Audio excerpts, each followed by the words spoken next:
Hi, I'm 𝗏𝗂𝗀𝗃𝗃𝗃. I'm a professor of sustainable supply chain management at 𝗬𝗂𝗃𝗃𝗃𝗃 College Dublin. Hello, my name is Miriam Wilhelm. I'm also professor of sustainable supply chain management, but at Vienna University of Economics and Business. So one of the things that I would start with is the fact that while we've been talking about things like sustainability and so on for decades now, when I look at, our foundational sort of knowledge base, right? The textbooks we use and so on, that they're kind of unchanged. I mean, there's still a chapter in every textbook on lean. There's still if you're teaching purchasing, there's still Kraljek's purchasing portfolio, which is from the 80s.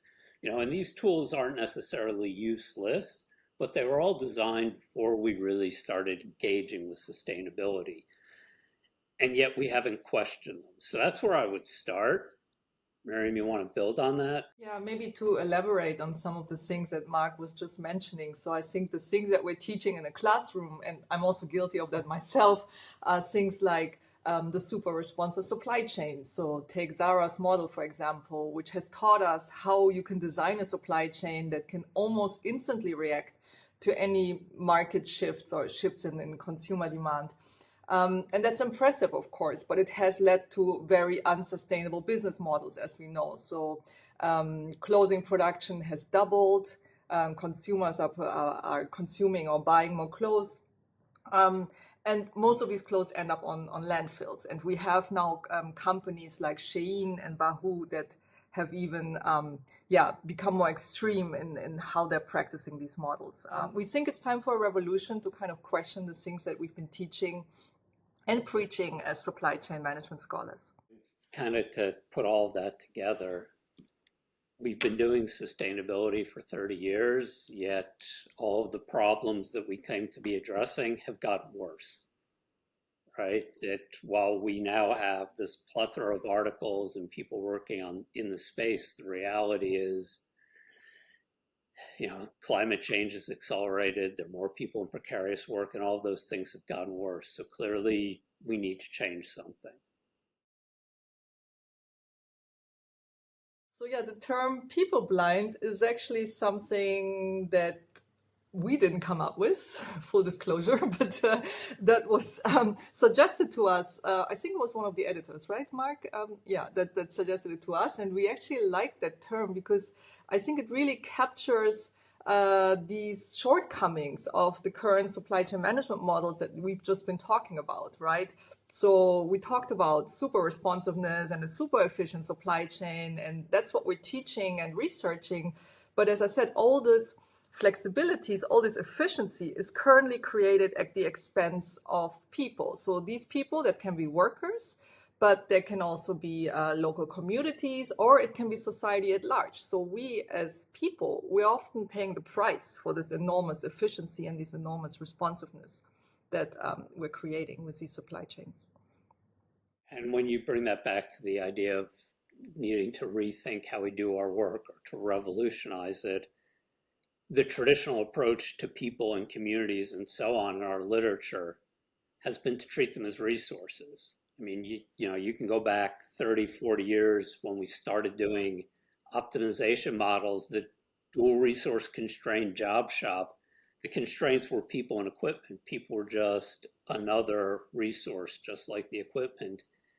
And you can still find large numbers of articles today that kind of follow that philosophy, right?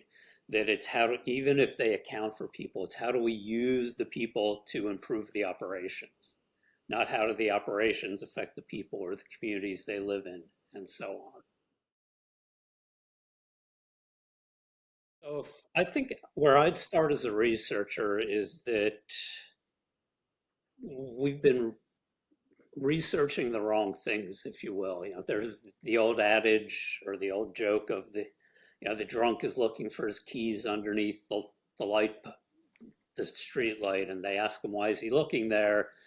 And he says, because that's where he can see, even though he knows his keys aren't there. And I think that we've been doing research about sustainability in a similar fashion. We go where the data is, as opposed to where the sustainable organizations are, right? So we do research on inherently unsustainable organizations because we already have access to them, or we can get secondary data and so on, but they're not the ones likely to actually provide the knowledge we need. So instead, we should be researching startups.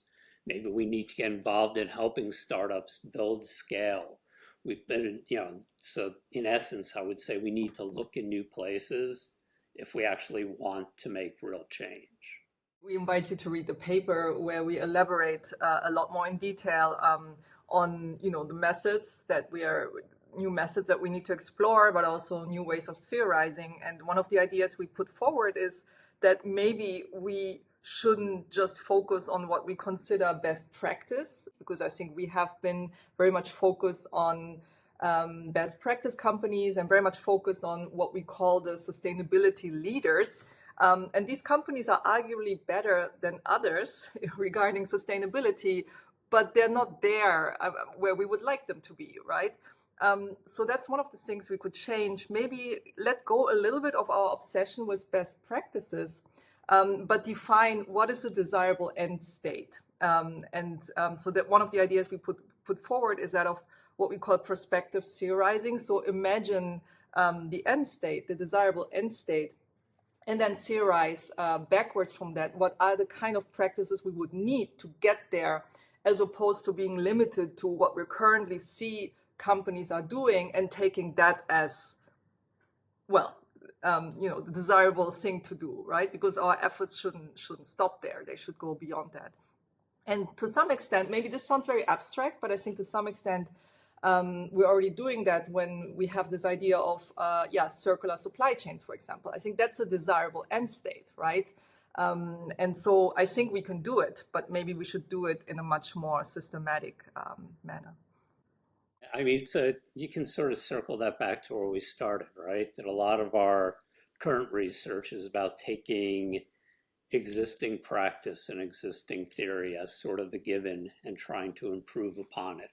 So we try and make existing practices more sustainable. We try and take existing business models and make them more sustainable.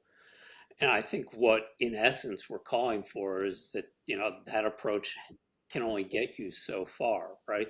That at some point you have to actually make radical change.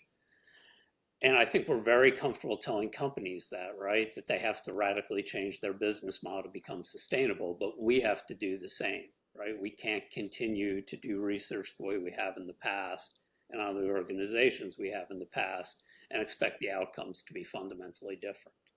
Another important point we're making in the paper is that we should also reflect on our own role as researchers, right? Because we're not just observing and describing what's happening, but we're also perpetuating certain business models and certain practices. So by taking these best practices and selling them or advertising them as the way to go, we're also perpetuating these practices, right? So I think we also have to be much more reflective in terms of what we're researching, how we're researching, and what are the lessons learned for managers, but also our students that we derive from our research.